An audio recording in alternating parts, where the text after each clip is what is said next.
Mr. Chair, Your Honors. Dito sa first page, nakalagay po dito mga kaso namin. Physical injuries against Senior Superintendent City Danao. And then, yung sa grupo namin, 3 kami, arbitrary detention. Pero dito po, ang laman ito, kung hindi mo mabantayan,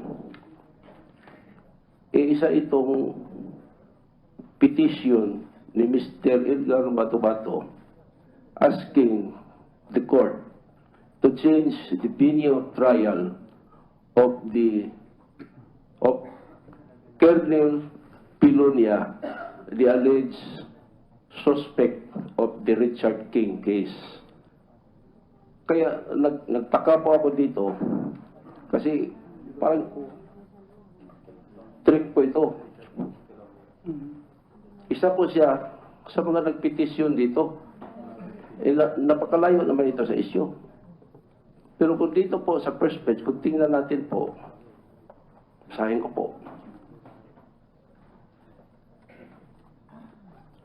Ito po, Republic of the Philippines, Kagawaran ng Katarungan, Department of Justice, Padre Para, Manila, National Bureau of Investigation, Anti-Organized and Transnational Crime Division, Death Investigation Unit, and Eduardo Edgar Bato-Bato Bernal, complainants, versus, dito po, Superintendent Vicente Danao Jr., Rilupa, and Espioto Renato Medina, Mandalyan, respondents for violation of Public Act 9745, violation of Public Act 7438, and violation of Article 124 of the Revised Penal Code.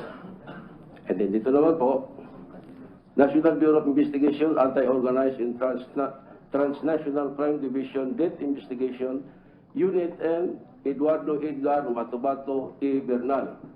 NPS docket number XBI INB-158-00318.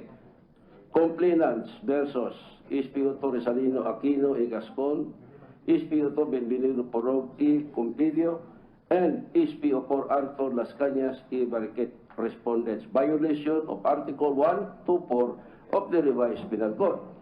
Motion for reinvestigation. Nandito po. The complainant, Eduardo Edgar Bato-Bato, unto this honorable office must respectfully move for the investigation of the above entitled cases in further states. Number 1, that in judicial affidavit, copy of which is here to attach as Annex A, private complainant categorically mentioned the above-named respondents as well as well-placed, powerful civil and police officers of the city of Davao responsible in grossly violating his human rights with impunity. Number 2, that private complainant was arbitrarily arrested, arbitrarily detained, tortured, and forced by respondents to falsely admit he was one responsible in the murder of Richard King, who was shot to death on June 12, 2014, and falsely implicate Police Superintendent Leonardo Pilonia in the murder and that he used as the phone guy. Number 3, that unable to convince private complainant of their hellish grand plan in spite of their broad force, respondents also arbitrarily arrested, arbitrarily detained, and forced Paul Labang and brothers Jongjong de la Serna, who were also detained in the same Davao City Police lockup cell, to falsely admit they directly participated in the shooting to death the person Richard King. And like what they did to private complainant, respondents forced them.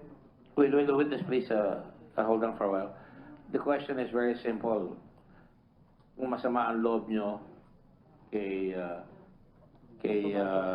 Bato-Bato, ano ho ba yung binabasa niya? Napaka-ano? Ito po, Mr. Chair, get a copy of that and you just refer to it. basahin ko po ang prayer. Ano ba ang prayer? Sige. Wherefore, it is respectfully prayed of this honorable office to order the investigation whereby clarification questions be asked and to order the appearance of Paul Labang, brothers Jongjong de la Serna and Romel de la Serna, as well as Police Superintendent Pilonia in Manila to satisfy the conduct of pre-investigation of the above entitled cases as herein prayed for. Dito po, such other relief and remedies just and equitable are likewise prayed for. Manila, Philippines, 15 February 2016. Private What is your point, complainant- sir? What's your point? What is your point, sir? Yung, dito po, Mr. Chair, siya po dito ang nagiging petitioner for the transfer of the venue of the trial of Police Superintendent Pilonia. So, the question is very simple. Bakit masama ang loob nyo? Masama Masama ang loob ba ang ninyo loob mo? kay Matubato? Ang sabi nyo kanina, dati masama, tapos Ngayon, ngayon, naawa naawa. na kayo. Yes po. Anong kinalaman po yun sa kanan? Anong kinalaman po niya Kasi po binasa niyo? dito, Mr. Chair, Your Honors, parang ginamit siya dito. Nagiging siya po ang petitioner sa kaso po ni Police Superintendent Pilonia to transfer the venue of his case. Yun yung dahilan, Mr. Chair, kaya daw naaawa siya. If I may continue na lang para Yes, Your Honor. ma-wrap up na natin itong questioning natin, no? We do have SP Audrey, nagsisisi ho ba kayo na naging kaibigan niyo si Matubato? Hindi naman po. Hindi naman, dahil aminin ho natin, kumita rin ho kayo sa kanya dahil dun sa binanggit nyo kanina na nagbenta kayo ng lupa. Opo. So, hindi naman kayo nagsisisi. Hindi naman. Hindi ho ba kayo natatakot kung sakaling yung mga pinangalanan ni Matubato dito ay isa-isang lumitaw at sabihin, totoo yung sinasabi ni Matubato na magkakasama ho kayo. Gusto ko hong bigyan kayo ng pagkakataon din para ipaliwanag sa amin na mas karapat dapat namin kayong paniwalaan than Matubato. Hindi po ako natatakot, Your Honor. And how can you convince us na ikaw ang mas nagsasabi ng katotohanan kaysa kay Matubato? Una-una po, hindi ko po pwedeng isugal ang almost 35 years po of serbisyo ko po sa pulis. Pangalawa po, yung pamilya ko po, mga anak ko. Thank you. At hindi ka magbabago. Yung sinabi mo dito, paninindigan mo yun. Opo, Your Honor. Salamat po, Mr. Chairman. And just to wrap up, I just wanted to also state for the record na yung 3,000 na namamatay, hindi rin ho biro yun. Again, uulitin ko, nandun yung suporta ko sa PNP, sa ating administrasyon, doon sa warpath ng administrasyon ito na para, I will say it, durugin ang mga drug lords, mga pushers dito sa bansang ito para mas lalong tumahimik at mas lalong magkaroon tayo ng kapayapaan. Pero yung pong vigilante killings, hindi ho natin dapat i-tolerate at uulitin ko po yun. Yung intentions natin, Mr. Chairman, can be right, can be good, but it can also have negative consequences. Kaya importante talaga na yung ginagawa natin pagdinig dito sa Senado ay makatulong rather than makasama. Maraming salamat, Mr. Chairman. Thank you. The point is very well taken. Senator Lacson, before I call on Senator Thank you, Mr. Chairman. Tolima. Colonel Bacaro is here. His presence here, we summoned him only to testify on certain matters, di ba? To confirm or deny Matubato's assertion that he made during the hearings here that he was either a member of CAPGU, CHDF, or auxiliary force of the Scout Rangers. Kasi kanina nasabi ninyo, SPO3 Las Cañas, na he told you that he was a member of the auxiliary force of the Scout Rangers. Yes po. Now, 2014. since si Colonel Bacaro is a very busy person then, being the Deputy Chief of Staff for Operations of the Philippine Army, para ma-excuse na natin siya after after the purpose of his presence here. Colonel Bacaro, what can you say about the assertion made by Matubato that he was once upon a time one member of CAPGU? Your Honors, may I be allowed to read the Sige, go certification ahead. issued by the Headquarters Philippine Army? Commanding General, Philippine Army, Fort Andres Bonifacio, Metro Manila certification, to whom it may concern. This is to certify that after thorough verification of the records extant to these headquarters, including the various Philippine Army major units from 1976 to present, a certain Edgar Matubato does not appear to be a member of the defunct Civilian Home Defense Force. This certification is issued for any legal purpose it may serve. Issued this end day of September 2016, Fort Andres Bonifacio, Metro Manila. Signed, Eduardo M. Año, Lieutenant General, Armed Forces of the Philippines. How about being a member of the auxiliary force of the Scout Rangers or the SR Regiment?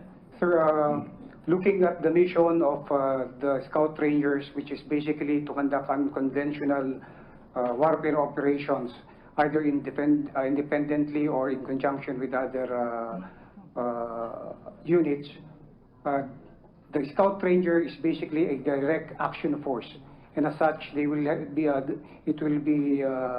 they will not be in a position to handle auxiliaries. This is the mission of the Scout Ranger. And relatedly, on the statement a while ago that Edgar Matubato underwent Scout Ranger course with the Rangers, this is a little bit impossible, Your Honor, because the Scout Ranger course is exclusively for active military personnel, Your Honors.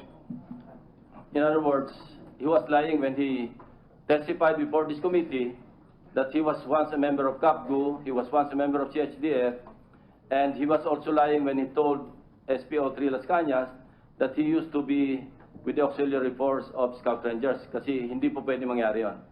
Based on the records that we have, sir, yes, sir. Thank you, Mr. Chairman. Can we excuse Colonel Bacaro now? Unless our colleagues would want to ask questions.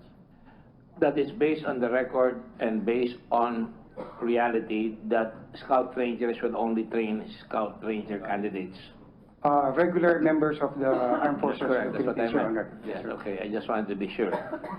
So, thank you very much, Colonel, for your, I'm sorry for your loss of time here, but this is part of our democracy. We have to, try to find out who's telling the truth here.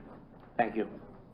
And thank General Diaño. I have a letter from him that he could not attend, but he did kindly send you to come over and make the clarification. We'll do that, Your Honor. Thank you very much. So the next, yes, the witness from the Philippine Army, Bartolome Bacaro, Colonel Bacaro is excused. Thank you very much for your time. Thank you. We shall now have Secretary De. Can you please manifest because I was going to call Senator De Lima. Okay. Maraming salamat, Mr. Chairman. I conferred with Senator De Lima. Anyway, I will just be giving a brief manifestation and presentation. Then, if I may, Mr. Chairman, I'd give to Senator De Lima the rest of my remaining time after. All right. Okay. And before I start, This is round two. yes. Yes, Mr. Chairman. Because we have other witnesses, so because the others are not here, the moment you finish and you share the time with Senator De Lima, I will call Senator Cayetano. No more questions, just for the next witnesses na lang. This is for SPO3 Arthur Las Cañas. Go Yes, ahead. Mr. Well, before I start, Mr. Chairman, hindi ko po i-dispute yung sinabi ng Philippine Army. Although we already have it on record through SPO3 Las Cañas that he saw personally that Mr. Matubato was in a fatigue uniform and carrying an M14 Camouflage rifle. uniform was the statement, camouflage. Yes, it's a camouflage Sure. uniform with an M14 rifle. And according to him, he's a member of the auxiliary unit of the 2nd Scout Ranger Battalion. An auxiliary. Auxiliary unit, yes. And while Colonel Bacaro, I believe he's a ranger officer, he knows the primary mission of the Scout Ranger, but I think in Davao City around the early 80s, there was a unique situation. Noong panahon na yon, maraming mga alsamasa and all of that. So we'll have to check deeper just so we can reconcile yung statement ni SPO3 Las Cañas and Mr. Matubato regarding